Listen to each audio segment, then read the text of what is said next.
خواتین و حضرات، آج قرآن پاک کے مطالعہ کے دوران ایک بات ذہن میں آئی۔ قرآن پاک میں چھوٹے چھوٹے احکامات ہیں، چھوٹی چھوٹی باتیں ہیں۔ میں پڑھتے ہوئے سوچنے لگا کہ ان چھوٹی چھوٹی باتوں کی بڑی اہمیت ہے، اور ہم سے اکثر یہ کوتاہی ہوتی ہے کہ ہم چھوٹی چھوٹی باتوں کو نظر انداز کر دیتے ہیں، چھوٹی چھوٹی باتوں کو حقیر سمجھتے ہیں، چھوٹے چھوٹے احکامات کو اہمیت نہیں دیتے۔ ہم سمجھتے ہیں کہ یہ بہت چھوٹی چھوٹی باتیں ہیں، چھوٹے چھوٹے احکامات ہیں، چھوٹے چھوٹے اعمال ہیں، ان کو نظر انداز کر دینا چاہیے۔ یہ تو حقیر سے ہیں، یہ تو غیر اہم سے ہیں، یہ تو غیر ضروری سے ہیں۔ تو یہ بہت غلط رویہ ہے۔ چھوٹی چھوٹی باتوں کی، چھوٹی چھوٹی احکامات کی ہماری زندگی میں، انسانی زندگی میں بڑی اہمیت ہوتی ہے۔ آج ہم جو نفسیاتی الجھنوں کے شکار ہیں، آج جو معاشرہ بے روی کی طرف جا رہا ہے، اس کی وجہ بھی مجھے جو سمجھ آتی ہے وہ یہی ہے کہ ہم نے چھوٹی چھوٹی باتوں کو نظر انداز کیا، چھوٹے چھوٹے احکامات کو جو رب کی طرف سے ہمارے لیے آئے، ہمیں بتائے گئے، ہم نے ان کو اہمیت نہیں دی، انہیں حقیر سمجھا، غیر اہم سمجھا، فالتو سمجھا، غیر ضروری سمجھا۔ تو اس کی مثال میں آپ کو یوں سمجھاتا ہوں کہ آپ کے پاس چاول ہے، گوشت ہے، مسالہ جات ہیں، گھی ہے، پانی ہے، دیگچی ہے، آپ کے پاس یہ ساری چیزیں ہیں، اور ساتھ میں آپ پلاؤ پکانے کے ماہر بھی ہیں۔ ایک چیز نہیں ہے، سب چیزوں کے ساتھ ایک چیز کی کمی ہے، اور وہ ہے ماچس کی تیلی۔ اگر آپ کے پاس ماچس کی تیلی نہیں ہے تو سب کچھ دھرا کا دھرا رہ جائے گا، آپ کچھ بھی نہیں کر سکیں گے، آپ پلاؤ نہیں پکا سکیں گے۔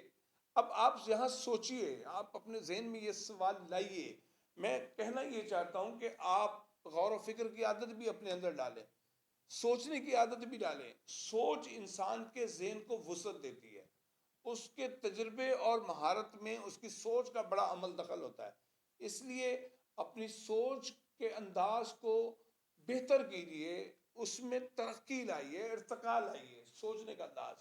تو سارا سامان موجود ہے پلاؤ پکانے کے لیے، اور آپ کے پاس ایکسپرٹیز بھی ہے، لیکن پلاؤ نہیں پک سکتا کہ ماچس کی تیلی نہیں ہے، آگ جلانے کے لیے ماچس نہیں ہے۔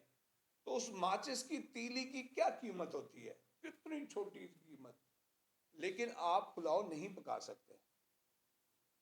یہ کتنی اہم بات ہے کہ ایک ماچس کی تیلی جس کی کوئی قیمت نہیں، وہ نہیں ہے تو آپ پلاؤ نہیں پکا سکتے۔ اس لیے میں کہا کرتا ہوں کہ کسی بھی چھوٹی بات کو غیر اہم مت سمجھا جائے۔ چھوٹی چھوٹی باتوں کی نہایت اہمیت ہوتی ہے، چھوٹے چھوٹے احکام کی ہماری زندگی میں بہت اہمیت ہوتی ہے۔ تو جو بات آپ سے میرا رب کہتا ہے، اس بات کو چھوٹا مت سمجھو، غیر معمولی مت سمجھو، حقیر مت سمجھو، غیر اہم مت سمجھو۔ آپ کو چاہیے، مجھے اور آپ کو یہ چاہیے کہ ہم چھوٹی چھوٹی باتوں کی اہمیت کو سمجھیں اور سمجھ کر عمل کریں۔ جیسے ایک ماچس کی تیلی کے نہ ہونے سے آپ پلاؤ نہیں پکا سکتے، آپ اسی طرح اپنی زندگی کو، اپنے اعمال کو اس چھوٹی چھوٹی باتوں کی وجہ سے غلط نہ کیجیے، خراب نہ کیجیے، بلکہ آپ چھوٹی باتوں کی اہمیت کو مد نظر رکھتے ہوئے اپنی زندگی میں ان باتوں کو لائیے، ان احکامات پر عمل کیجیے جو آپ کا رب قرآن پاک میں آپ کو بتا رہا ہے۔ آپ اپنی زندگی کو کامیاب بنانا چاہتے ہیں تو پھر آج سے یہ وعدہ کیجیے کہ آپ چھوٹی چھوٹی باتوں کو اہمیت دیں گے، اور ان کی اہمیت کو سمجھتے ہوئے اپنی زندگی کو سجائیں گے، سنواریں گے، اور خوبصورت اور کامیاب بنائیں گے۔ میرا خیال ہے آپ کو میری بات سمجھ آ گئی ہوگی، اور آپ اس پر عمل کرنے کی کوشش بھی کریں گے۔